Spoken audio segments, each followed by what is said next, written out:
다 같이 기도하시겠습니다.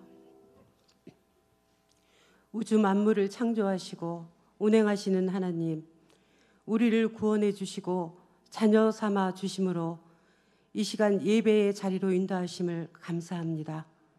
주님, 부어주신 은혜 한없건만 자녀다운 삶을 살지 못하고 불순종한 모습으로 살았음을 고백하고 회개하오니 용서하여 주시고 긍휼을 베풀어 주시옵소서. 능력의 하나님, 온 세상이 코로나19로 불안과 염려로 힘든 시간을 보내고 있습니다. 수도권에서는 원인 모를 N차 감염이 확산되고 학교는 개교와 휴교를 반복하고 있습니다. 주님, 이 혼란스러운 상황을 이겨낼 수 있는 힘을 주시고 치료자와 백신이 속히 개발될 수 있도록 권능을 베풀어 주시옵소서. 이 나라 이 민족을 사랑하시는 하나님, 북한 지도부의 악행이 속히 중지되기를 간구합니다. 우리나라 대통령으로부터 전 국민이 살아계신 하나님을 경외하고 모든 분야에 부정과 부패가 사라지고 하나님의 공의로 다스려지는 대한민국이 되게 하여 주시옵소서. 주님의 몸된 충북교회 2020년 세워주신 비전을 이루게 하시고 성도 한 사람 한 사람 진실한 예배자로 거듭날 수 있도록 은총을 베풀어 주시옵소서. 이 어려운 환난의 때에 기도의 열정을 부어주시어 생명의 근원이신 예수님을 통한 위로와 참 평안을 누리게 하옵소서. 주님, 각처에서 복음을 위하여 애쓰는 선교사님들 모든 전염병에서 안전하게 보호하시고 하나님의 뜻을 이루어가며 어려운 일 없도록 지켜주시옵소서. 이 시간 말씀 전하시는 최성호 목사님 영육간의 강건함으로 인도하여 주시고 말씀의 은혜가 우리 가운데 충만한 시간으로 인도하여 주시옵소서. 찬양으로 영광 돌리는 오여전도회 위에 함께 하시어 충성된 주님의 일꾼으로 세워 주시옵소서. 성령의 강한 능력으로 우리를 이끄시는 예수님의 이름으로 기도합니다. 아멘.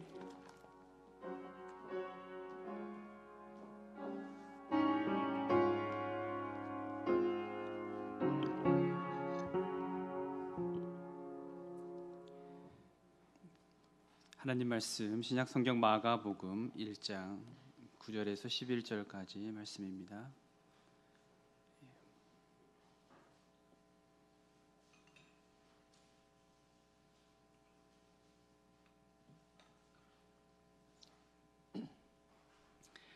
신약 성경 마가복음 1장 9절에서 11절까지 말씀 우리 찾으셨으면 한 목소리로 함께 읽겠습니다. 그때에 예수께서 갈릴리 나사렛으로부터 와서 요단강에서 요한에게 세례를 받으시고 곧 물에서 올라오실새 하늘이 갈라짐과 성령이 비둘기같이 자기에게 내려오심을 보시더니 하늘로부터 소리가 나기를 너는 내 사랑하는 아들이라 내가 너를 기뻐하노라 하시니라. 아멘. 오여전도의 찬양 있겠습니다.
아멘.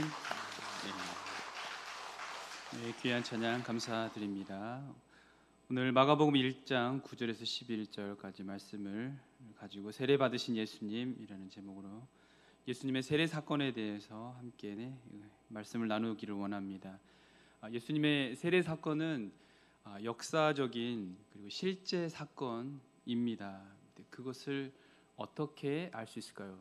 성경에 보면 구체적으로 기록하고 있는 성경 본문을 우리가 발견할 수가 있는데요.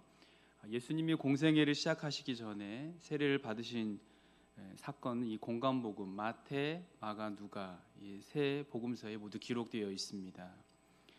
누가는 예수님이 갈릴리에서부터 요단으로 오시기 전에 당시의 역사적인 사실에 대해서 비교적 자세히 기록하고 있습니다. 1장부터 시작해서 누가복음 2장, 3장에 보면 당시의 로마의 황제가 누구인지에 대해서 소개하고 있을 정도로 예수님의 탄생과 그리고 고난과 죽음에 대한 역사적인 사실을 아주 실제적으로 기록하고 있는 것을 발견할 수가 있죠.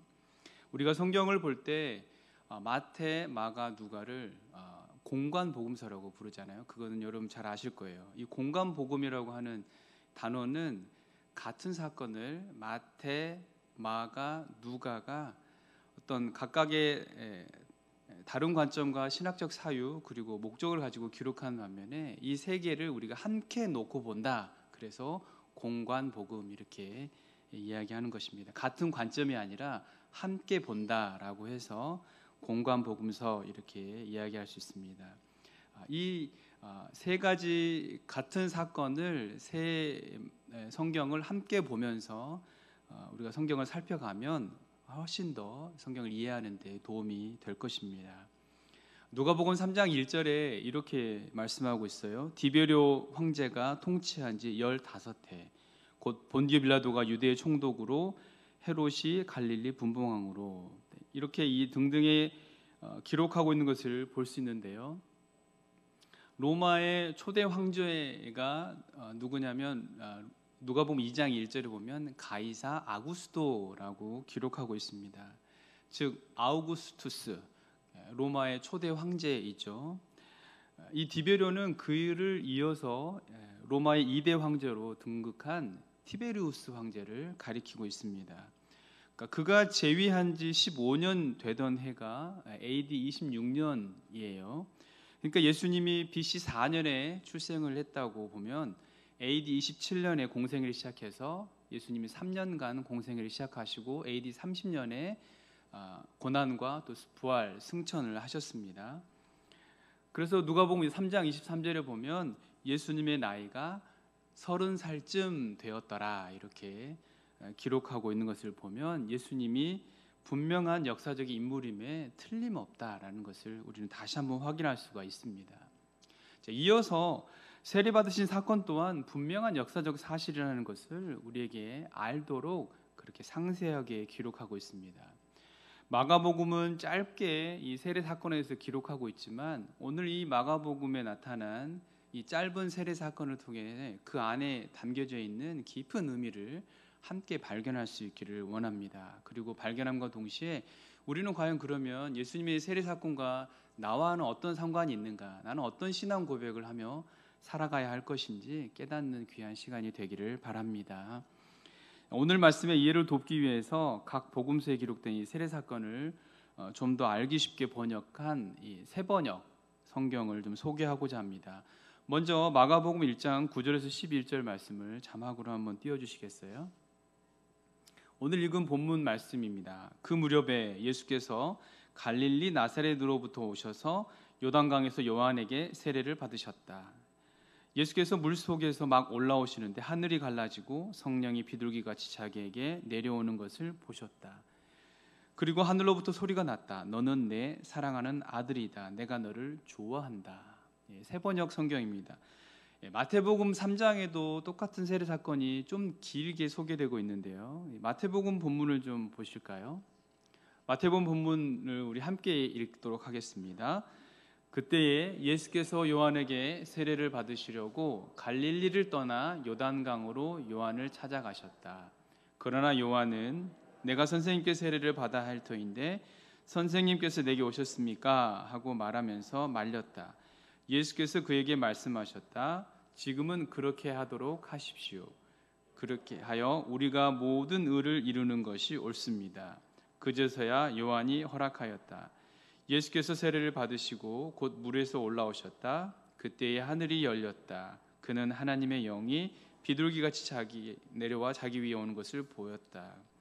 17절 그리고 하늘에서 소리가 나기를 이는 내가 사랑하는 아들이다. 내가 그를 좋아한다 하였다. 같은 본문 누가복음에는 어떻게 기록되어 있는지 한번 볼까요? 같이 읽습니다. 백성이 모두 세례를 받았다. 예수께서도 세례를 받으시고 기도하시는데 하늘이 열리고 성령이 비둘기 같은 형체로 예수 위에 내려오셨다. 그리고 하늘에서 이런 소리가 울려왔다. 너는 내 사랑하는 아들이요 나는 너를 좋아한다. 네, 여러분 각 복음서마다 내용이 좀 약간씩 다릅니다. 그러나 그 골자는 같죠. 같은 사건이 다르게 기록된 이유가 뭐겠습니까? 예수님의 생애와 가르침 그리고 실제 사건을 목격한 사람들에 의해서 AD 70년경에 마가복음이 기록되었다고 학자들은 추정하는데 적어도 예수님이 AD 30년에 돌아가시고 승천하셨잖아요. 그러면 적어도 40년간은 이렇게 구전했단 말이에요. 입에서 입으로 예수님이 이렇게 말씀하셨고 예수님이 이렇게 치유 행사를 하셨고 많은 사람들을 만나고 이렇게 사시다가 승천하셨어라고 이것을 구전시켰던 거죠. 성경이 쓰여지기 전까지. 이것을 이제 신학 용어는 전승이라고 하잖아요. 구전하다가 이제 이 기록, 문자의 필요성, 기록의 필요성을 느껴서 이제 마가복음이 제일 먼저 기록이 되었습니다. 이 복음서를 기록한 사람은요, 각각의 어떤 신학적인 견해와 또 그의 세계관, 그리고 그 시대가 처한 상황이나 그가 속한 공동체에 의해서 재해석되고 편집되었다라고 말할 수 있습니다. 자, 그럼 오늘 본문 9절 말씀부터 자세히 좀 살펴보기를 원합니다. 9절에 보면 예수님께서 어디에서부터 오셨다고 기록하고 있습니까? 갈릴리 나사렛으로부터 오셨습니다. 반대로 세례 요한이 활동하던 장소는 어디예요? 요단강. 그렇습니다. 이 갈릴리 나사렛은 예루살렘 북쪽으로 120km 떨어진 아주 멀리 떨어진 시골 동네입니다. 또한 갈릴리는 이 로마가 이스라엘을 다스릴 때에 4개의 행정구역으로 나누었는데 유다, 사마리아, 베레아 그리고 이 갈릴리 이 4개의 구역으로 나누어서 행정구역을 나누어서 이렇게 식민지 통치를 하던 곳입니다. 그 중에 한 곳이 갈릴리 지역이에요. 갈릴리는 여러분 잘 아시듯이 호수입니다. 근데 그 호수가 마치 바다 같아서 광풍도 일어나고 바다 같은 효과를 내고 또 거기에 또 많은 물고기들이 살기 때문에 대부분 그곳 사람들은 어부였음을 잘 알 수 있습니다. 반대로 요한이 활동하던 요단은 어떤 곳입니까? 예루살렘하고 굉장히 가까이 있습니다. 그리고 강이에요. 고대 근동은 보통 어디를 위주로 도시가 형성되었습니까? 강이잖아요. 우리나라도 뭐 한강을 위주해서 강 주변에 도시가 발달이 되었습니다. 당시 요단강 근처에 예루살렘 근교에 유다 국민 대다수가 거주하면서 살았습니다. 그러니까 요한이 살던 곳은 중심지라고 할 수 있어요. 그리고 요한의 출생이 어느 가문이에요? 요한의 아버지가 사가랴 제사장 가문이잖아요. 요즘 말로 얘기하면 금수저 집안에서 자란 아주 그런 가문에 잘 나가는 그런 사람이 세례 요한입니다. 그런데 예수님은 어디로부터 오셨습니까? 갈릴리 나사렛 저기 시골 깡촌에서 메시아가 올라온 것입니다. 마가와 마태는 이것을 일부러 밝히면서 예수님이야말로 구약에서 예언된 메시아이신 것을 보여주기 위해서 오히려 예수님의 이 활동 장소, 고향 나사렛을 언급하고 있는 것이죠. 그런데 여러분 누가복음에 방금 읽었습니다만 지역에 대한 언급이 전혀 없어요. 왜 그랬을까요? 왜 지역을 뺐을까요? 누가복음은 이 지역적인 편견을 없애고 싶었던 것입니다. 예수님은 보편적이고 우주적인 구원과 사랑을 베푸시는 그러한 분임을 밝히고 싶었던 것이에요. 마태는 유대인을 위한 복음서라고 해서 구약의 말씀을 굉장히 많이 인용하고 있습니다. 특히 이사야 말씀을 제일 많이 인용하고 있죠. 그래서 구약으로부터 예언된 종이 바로 이분 예수 그리스도이시다라고 아주 확고히 증거하고 있는 것을 볼 수 있습니다. 그런데 누가는 기본적으로 예수님을 보편적 관점에서 조명하고 있는 것을 우리가 발견할 수 있습니다. 주님은 어떤 지역에 국한된 분이 아니라는 거예요. 족보도 아담까지 올라가잖아요. 그래서 모든 인류를 위한 메시아가 바로 예수 그리스도이심을 누가복음은 밝히고 싶어 했던 것입니다. 자, 그 다음 예수님이 지금 세례를 받으신 장소를 마가는 어디라고 기록하고 있어요? 요단강에서 기록하고 있습니다. 그런데요, 여기 요단강에서 헬라어 원문에 보면 에이스라고 했는데 이 요단강 안에서라는 뜻입니다. 즉 요단강 속에서예요. 마가는 그 1장 5절에서 보면은 같은 단어가 나오는데 1장 5절을 잠시 보시면요, 온 유대 지방과 예루살렘 사람이 다 나아가 자기 죄를 자복하고 요단강에서 그에게 세례를 받더라 그랬어요. 여기 똑같이 요단강이에요. 이 한국말은 그래서 이 굉장히 차이를 구분하기가 어렵습니다. 번역본이 좀 그래요. 근데 원문에 보시면 5절에 나오는 요단강은 그냥 요단강 N이라고 해서 요단강에서 마치 사람들이 요단강 가 쪽에 사이드에 나와서 요한에게 몸을 한 반쯤 담그고 자기 죄를 막 고백하는 거예요. 그러다가 요한이 세례를 주고 이렇게 보통 세례를 받고 가고 그랬습니다. 그런데 예수님은 여기서 다른 단어를 쓰고 있어요. 요단강 속으로 완전히 들어가셨다고 표현하고 있습니다. 그게 차이점입니다. 8절 오늘 읽은 9절과 5절의 차이점이에요. 무엇을 표현하고 있습니까? 예수님의 이 세례받는 장면은 일반 백성과 많이 다르다는 것을 우리에게 말해주고 있습니다. 백성은 요단강에서 그저 죄사함을 상징하는 세례를 받고 돌아가는데 예수님은 물속으로 완전히 몸을 잠그셨어요. 특히 마태복음에 의하면 세례 받으실 필요가 없는 분이에요. 요한이 말렸어요. 그런데 예수님은 모든 의를 위해서 내가 세례를 받아야 합니다. 그러니까 요한이 허락했어요. 그 정도로 죄 없으신 분이 세례를 몸소 보여주셨습니다. 그것은 무엇을 이야기하고 싶어 하는 겁니까? 바로 세례 받는 것을 예수님이 직접 몸소 실천하시는 말미암아 우리에게 모범을 보여주신 것이에요. 여기서 우리는 이렇게 기록한 마가의 의도를 엿볼 수 있습니다. 여러분, 초기 기독교가 생겨나고 교회가 새로운 예식을 제도화시키고 또 기독교의 예전으로 자리매김하기 위해서 도입해야 되는 게 두 가지가 있습니다. 기독교의 성례전 하면 무엇과 무엇이 있어요? 세례와 성찬이 있잖아요. 그러니까 그동안 유대교의 전통 예전은 무엇이었습니까? 구약의 정결법이었어요. 제사법이었습니다. 번제, 화목제, 죄를 지으면 속죄제, 속건제, 이런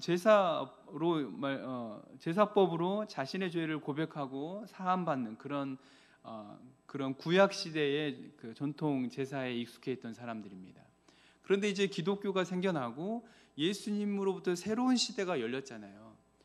그래서 요한으로부터 시작된 이 세례를 기독교 안으로 도입하면서 이제 기독교와 유대교의 사이에서는 어떤 제의적 결별을 해야 했던 것입니다.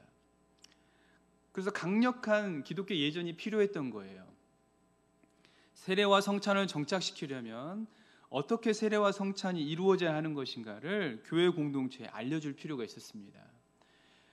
따라서 요한으로부터 시작된 이 세례의 모범을 예수님께서 받으심으로써 직접 보여주신 것입니다. 예를 들어서 사람들이 기독교에 들어오려면 세례를 받아야 한다고 합니다. 세례 받아야 돼요. 세례 받아야 합니다. 왜 받아야 하는지 물어봤겠죠. 그때 설명해 주는 겁니다. 봐라, 우리를 구원하신 예수님이 직접 세례를 받으셨지 않냐.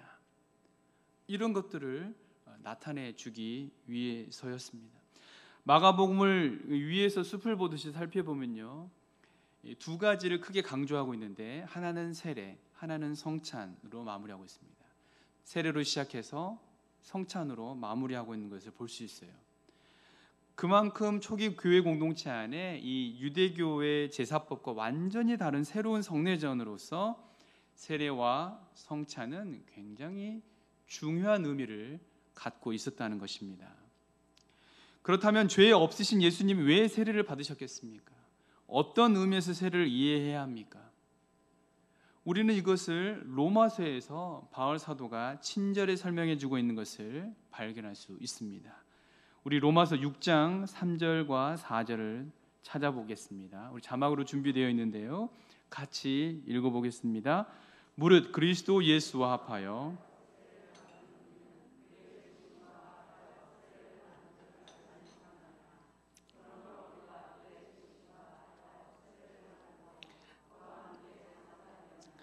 이는 아버지의 영광으로 말미암아 그리스도를 죽은 자 가운데서 살리심과 같이 우리로 또한 새 생명 가운데서 행하게 하려 함이라.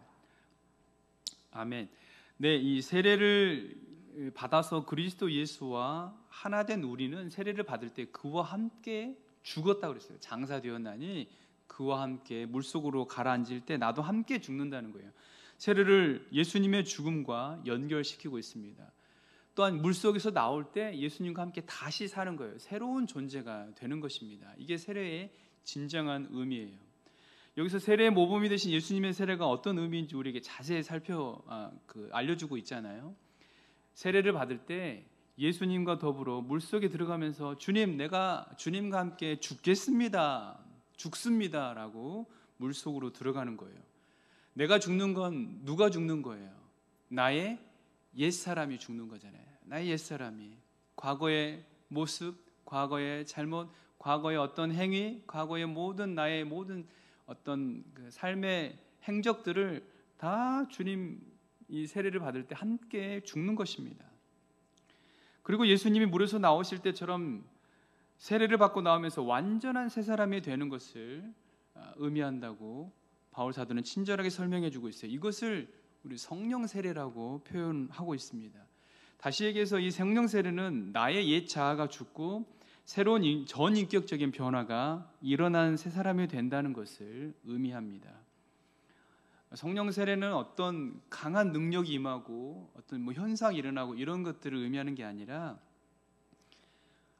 마치 세례를 받을 때 내 몸에 혹은 내 내면에 완벽한 전인격적인 변화가 일어나는 것, 그것을 성령 세례 받았다라고 표현해도 과언이 아닙니다. 여러분 세례 받을 때 혹시 그런 거 느끼셨습니까? 느끼셨어요? 세례 받을 때 그렇게 느낌이 오던가요? 오늘날의 세례는, 현대인의 세례는 공동체 앞에서 내가 기독교인이 되었다고 하는 다짐이나 어떤 상징으로 예식을 진행하지만 여러분 2000년 전의 사람들은 그렇지 않았습니다. 이 의식 하나하나가 그 사람이 그 의식으로 완전히 들어가는 것을 의미했어요. 그 예전에 왜 그런 아프리카나 이런 다큐멘터리 보면 어떤 그 전통 행사 같은 거 하면 탈 같은 게 쓰잖아요. 근데 그 사람들은 탈을 씀과 동시에 이 탈 안으로 내 영이 완전히 하나가 된다라고 느끼는 거죠. 그래서 정신이 어떻게 되는지도 모르고 완전히 몸이 붕붕 떠가지고 이런 것들 여러분 보실 수가 있는 거예요. 마치 그와 마찬가지로 성령 세례라고 하는 것은 예수님과 함께 더불어 물에서 들어가고 나올 때 나의 몸이, 내 생각이, 내 전 인격이 완전히 변화가 되는 것을 의미하고 있는 겁니다. 그것이 성령 세례라고 증거하고 있는 거예요. 그래서 요한이 그렇게 말한 것이에요. 나는 물로 세례를 주지만 예수님은 성령으로 세례를 베풀 것이다.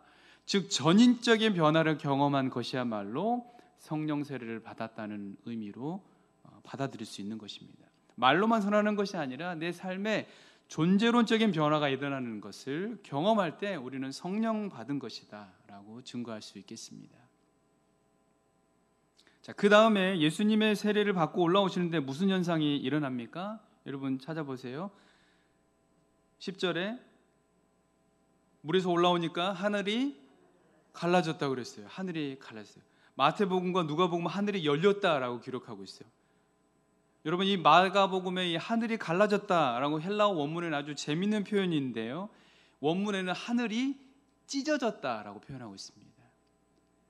하늘이 갈라지는 것과 찢어지는 것 어떤 게 의미가 좀 강합니까? 찢어지는 게 굉장히 강하죠. 그렇죠. 하늘이 찢어진 사건 성경 어디에 기록하고 있어요? 창세기 1장에. 둘째 날에 하나님이 궁창, 한 물 위의 궁창을 물 아래의 궁창으로 나누실 때 찢으셨다, 이렇게 갈라지게 하셨다. 그리고 물 궁창 위에 있는 거를 하늘이라고 하고 궁창 아래에 있는 거를 바다라 이렇게 칭하셨다 말씀하고 있잖아요. 그때 하나님이 하늘을 찢으셨다라고 했을 때 그런 표현이 나옵니다. 다시 얘기하면 하늘이 갈라지는 것은 새로운 창조를 일으키신다는 의미예요. 즉 예수님으로부터 새로운 시대가 열리게 된 것을 상징하고 있습니다. 여러분 상상해 보세요. 예수님이 물속에 완전히 잠그시고 세례를 받으셨습니다. 그런데 물에서 이렇게 나올 때 하늘도 동시에 찢어지면서 열리게 되는 거예요. 하늘이 위에서 열리고 물에서 나오면서 예수님이 물이 이렇게 딱 열리는 모습을 여러분 상상해 보세요. 이 마가의 상상력과 표현력이 정말 저 이번에 말씀 준비하면서 굉장히 대단하다라는 것을 느끼게 됩니다. 마가복음이 이제 처음에 쓰여진 복음서라 그래서 다들 투박하고 좀 거친 복음서다 이렇게 이야기하고 있는데 이 마가의 이 문학적 상상력과 그 표현력이 정말 대단하다는 것을 이번에 다시 한번 느끼게 됩니다.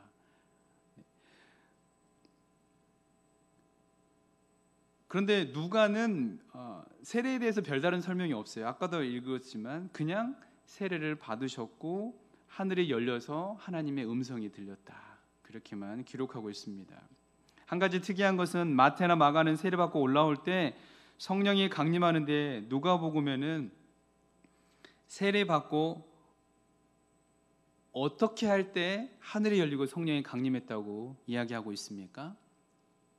누가복음 3장에 아까 읽었는데 기도하시는데 그러니까 누가복음에서 이 기도라고 하는 단어가 나오는 것을 보면 누가 공동체는 무엇을 강조하는 공동체요?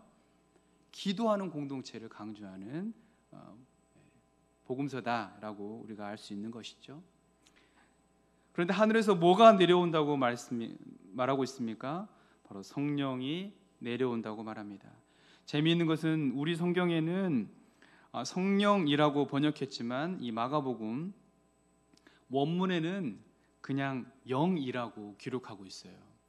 우리가 보통 그냥 성령이라고 하니까 그런가 보다 했는데 원문에는 그냥 영이라고 나와 있습니다. 마태는 하나님의 영, 누가복음만 성령이라고 정확하게 기록하고 있어요. 그러니까 마태가 하나님의 영이라고 표현한 것은 예수님이야말로 하나님의 영이 임한 하늘의 하나님의 아들이심을 아주 직접적이고 아주 공식적으로 선언했다라고 우리가 이해할 수 있습니다. 마태복음은 예수님이 분명한 메시아심을 강조하기 위해서 쓰여진 이 복음서이기 때문에 아주 노골적으로 예수님이 하나님의 아들이심을 강조하고 선포한 것입니다. 자, 그렇다면 성령이 내려오시는데 뭐같이 내려온다고 했습니까? 비둘기같이. 왜 비둘기일까요, 여러분? 생각해 보셨어요? 저도 그냥 예전에는 성령이 비둘기같이 내려오니까 마치 성령이 비둘기인 것처럼 생각을 할 때가 있었어요.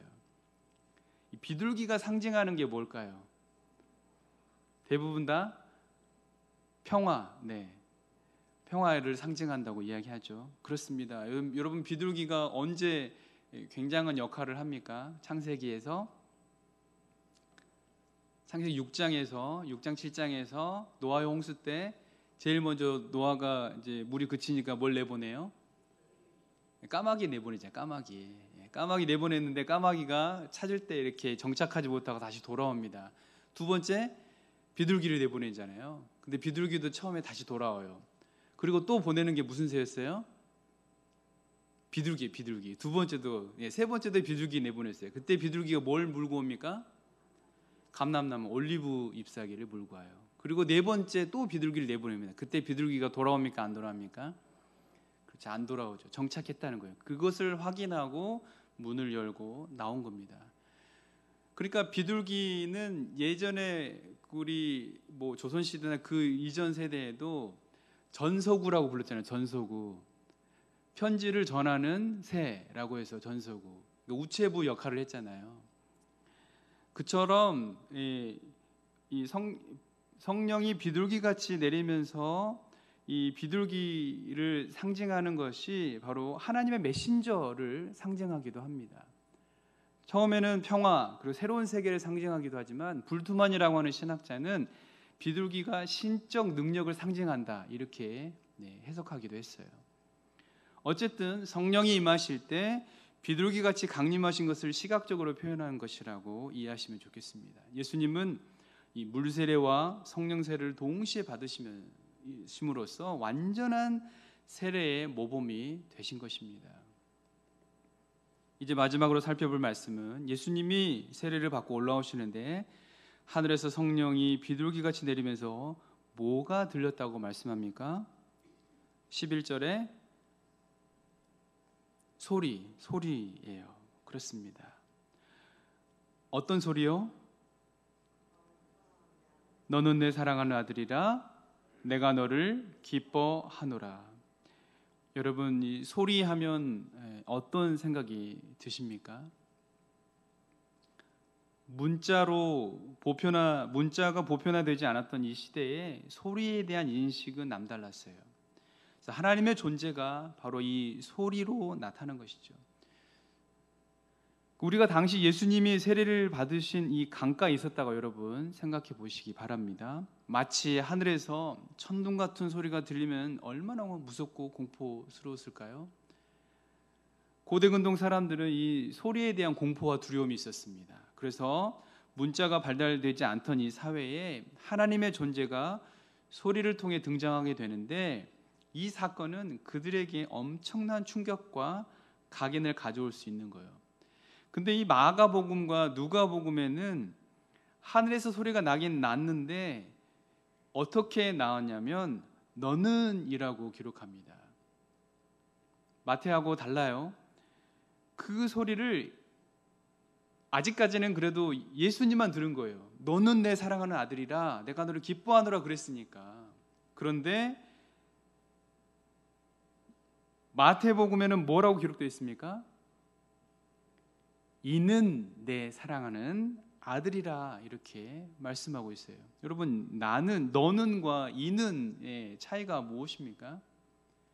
너는, 이 단어는 1대1의 개인적인 관계에서 이야기할 때 너는이라고 하지만 이는이라고 할 때 모든 사람이 듣도록 공식적인 자리에서 이야기할 때 선포해 주는 겁니다. 이는 내 사랑하는 아들이다 라고 공표해 주는 거예요.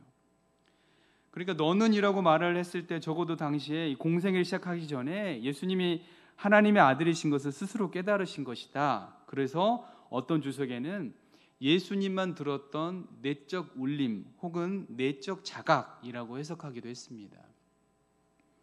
그런데 마태는 이는 내 사랑하는 아들이다 라고 이야기를 하고 있는데 어떤 특정을 해서 그 사람에게만 들려주는 음성이 아니라 그 자리에 모든 사람들이 듣도록 세례받으러 온 백성들, 세례 요한, 예수님을 포함해서 거기에 모여있는 모든 사람들이 다 들을 수 있도록 공식적으로 그 음성이 들렸다는 거예요. 마태복음은 아주 노골적으로 이 예수 그리스도가 메시아 하나님의 아들이시다라고 모든 사람들에 공표해 주는 겁니다. 대단하죠. 여러분, 다 같이 듣게 될 경우에 그 말에는 뭐가 있습니까? 권위가 있어요. 권세가 있습니다. 하늘로부터 그런 음성이 또렷이 들렸는데 믿지 않을 사람이 없는 거죠. 대단한 겁니다. 그러니 예수님이야말로 이 땅에 하나님 보내신 그분의 아들이요 메시아라는 사실을 공식적으로 선포하면서 예수님을 높여주고 있는 것입니다. 그리고 여기 사랑하는과 아들, 이것은 예수님의 신분과 사명이 무엇인지 동시에 선언해주는 말씀입니다. 먼저 아들은 이 고대 사회에서 아들이라고 불리는 경우 세 가지입니다. 왕과 또 이스라엘 민족 그리고 선지자나 어떤 지도자들에게 이 아들이라는 호칭을 사용했는데요. 예수님을 아들이라고 부르는 것은 이제 예수님이 하나님의 이 외아들, 독생자로서의 권위가 있다는 것을 선언해주고 있는 것이에요. 우리가 잘 아는 말씀 시편 2편 7절 말씀 우리 자막으로 준비했는데 한번 보여주시겠습니까? 같이 읽겠습니다. 내가 여호와의 명령을 전하노라. 너는 내 아들이라. 오늘 내가 너를 낳았도다. 여기 시편의 말씀은요, 이 왕의 대관식 때 불렀던 찬가예요. 찬가. 그래서 그 고대 사회에 정권 교체가 일어나게 되면 그 주변 국가에서 그 나라를 호시탐탐 노렸어요. 그래가지고 그 땅을 이렇게 빼앗으려고 그런 일들이 많이 있었습니다. 그래서 2절에 이렇게 선포하는 거예요. 어찌하여 이방 나라에 대해 분노하며 민족들이 헛된 일을 꾸미는가? 세상의 군왕들이 나서며 관원들이 서로 꾀하여 여호와와 그의 기름 부은 자를 받은 자를 대적하며 우리가 그들의 맨 것을 끊고 그의 결박을 벗어버리자 하는가? 그러니까 하늘에 계신 이가 웃으시며 껄껄껄 웃으시면서 너희들이 지금 감히 내가 내 아들을 세웠는데 호시탐탐 노린단 말이냐? 서로 꾀하여 여호와 그의 기름 부은 자를 대적하겠느냐라고 하나님이 지금 2장 시편 2편에서 그렇게 선포해 주는 것입니다. 내가 오늘 세운 이 아들을 내가 왕으로 세울 것이야. 니네 까불지 마. 건들지 마. 공식적으로 선언을 해 주는 것입니다. 바로 지금 예수님이 그런 내 아들 독생자 내가 보낸 너의 왕이라는 사실을 공식적으로 선언해 주는 거예요. 한 가지 참고할 사항인데요. 마가가 이 마가복음을 기록할 당시에 로마의 다음 황제를 이어갈 사람이 누구였냐면 베시파시우스 장군이라는 사람이 있었는데 그가 나중에는 물론 황제가 됩니다. 그런데 그가 황제가 될 사람이 아니라 진짜 왕은 예수님이라는 것을 이 기독교 공동체에 알려주고 있는 거예요. 마가는 정말로 우리가 섬겨야 될 왕은 베시파우스 장군이 아니라 우리가 오늘날 낳은 이 아들 예수 그리스도, 사랑하는 아들, 하나님이 직접 명령해 주신 이 아들을 우리가 진짜 왕으로 모셔야 된다라는 사실, 이 말을 해주고 싶었던 것입니다. 마가복음 1장 1절에 하나님의 아들 예수 그리스도 복음의 시작이라고 말씀하고 있죠. 여기서 복음을 나타내는 헬라어가 유앙겔리온이라고 하는데요. 당시에 왕실에서 딸이 태어나면 쳐다보지도 않았다고 합니다. 심지어 버리거나 죽이기도 했어요. 근데 사내 아이가 태어나면 왕이 발코니 같은 데 나가가지고 모든 백성이 보는 앞에서 이 아이를 높이 쳐들면서 유앙겔리온 그랬어요. 유앙겔리온. 얘가 너희들의 복음이다. 너희들의 통치자다 라고 선언했어요. 그런데 지금 하늘에서 하나님이 마가복음 1장 1절에 뭐라고 선포해 주는 겁니까? 하나님의 아들 예수 그리스도가 복음의 시작이다라고 선언해 주는 거잖아요. 진짜 유앙겔리온은 누구라는 얘기입니까? 그렇습니다. 예수 그리스도라는 거예요. 예수 그리스도. 이 위대한 이 복음 앞에 우리가 무릎을 꿇지 않을 수 없다는 얘기예요. 경외심을 드러내지 않을 수 없다는 얘기입니다. 그 유앙겔리온 복음, 진짜 복음이 바로 예수 그리스도이심을 우리는 얼마나 가슴 깊이 새기고 있는지요. 마가복음 1장 1절에 나오는 이 복음 되시는 예수 그리스도야말로 하나님의 아들이며 메시아 되시고 이 땅의 진정한 왕이 되신다는 메시지를 주고 있는 것입니다. 그리고 이 사랑하는 이라는 이 말은 내 마음에 드는, 기뻐하는, 어여삐 여기는 이런 의미입니다. 마지막으로 이사야 42장 1절에서 4절 말씀 준비했는데 자막으로 함께 볼까요? 내가 붙드는 나의 종, 내 마음에 기뻐하는 자, 곧 내가 택한 사람을 보라. 내가 나의 영을 그에게 주었은즉 그가 이방의 정의를 베풀리라. 그는 외치지 아니하며 목소리를 높이지 아니하며 그 소리를 거리에 들리게 하지 아니하며 상한 갈대를 꺾지 아니하며 꺼져가는 등불을 끄지 아니하고 진실로 정의를 시행할 것이며 그는 쇠하지 아니하며 낙담하지 아니하고 세상의 정의를 세우기에 이르리니 섬들이 그 교훈을 앙망하리라. 아멘. 마가는 예수님의 이 두 가지 개념, 즉 권세자로서 왕으로 세움받은 하나님의 아들을 사랑받는 자, 하나님이 기뻐하신 자라는 사실을 기억하면서 마가복음을 기록한 것입니다. 그 아들은 상한 갈대를 꺾지 아니하고 꺼져가는 등불을 끄지 아니하면서 진실로 정의를 시행할 왕이라는 것입니다. 여러분, 반대로 세상의 왕이라고 일컫는 사람들 보십시오. 지도자라고 국민이 세워준 사람들 어떻습니까? 그들은 상한 갈대를 꺾어버립니다. 등불이 꺼져가면 훅 불어서 꺼버려요. 약자를 짓밟고 억누르며 정의보다는 불의를 저지르는 자들입니다. 여러분, 이러한 세상에서 하나님의 아들이신 예수 그리스도야말로 이 땅에 정의를 바로 세우며 백성을 치유하며 회복시키는 그런 진정한 메시아 되심을 선언하고 있는 것입니다. 오늘 세례받으신 예수님에 대한 이 마가의 짧은 기록 안에는 이와 같이 많은 의미가 포함되어 있습니다. 우리가 믿는 예수님이 바로 이런 분입니다. 상한 갈대를 꺾지 아니하고 등불을 끄지 않으시고 정의를 세우는 일에 앞장서시고 친히 종이 되셔서 십자가의 고난을 겪으신 섬김의 주님이십니다. 우리의 삶 속에서 날마다 그분과 더불어 물속으로 완전히 잠겨 나의 옛사람은 죽고 이제 성령 세례를 통해서 우리의 전적인 삶의 변화를 경험함으로 능력 있는 주님의 백성으로 살아가시기를 주님의 이름으로 간절히 축원합니다. 하나님 아버지, 예수 그리스도가 우리의 진정한 왕이요 복음임을 말씀을 통해 깨닫게 됩니다.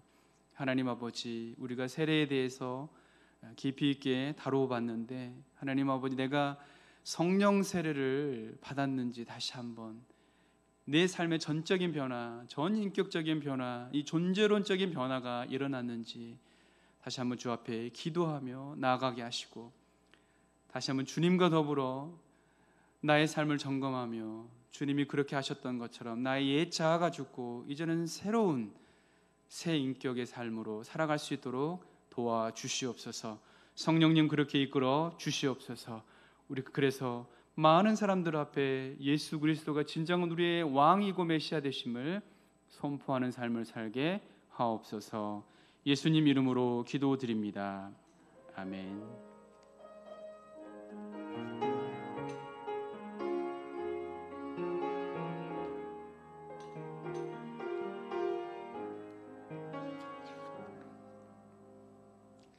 찬송가 90장입니다.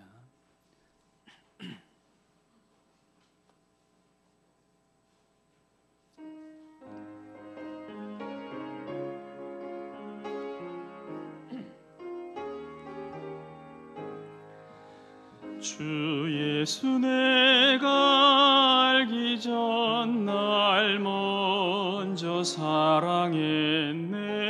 그 크신 사랑 나타나 내 영혼 거듭났네. 주 내 맘에 늘 계시고 나 주의 안에 있어 저 포도 비유 같으니 참 좋은 나의 친구. 내 친구 되신 예수님 날 구원하시려고 그 귀한 몸을 버리사 내 죄를 대속했네.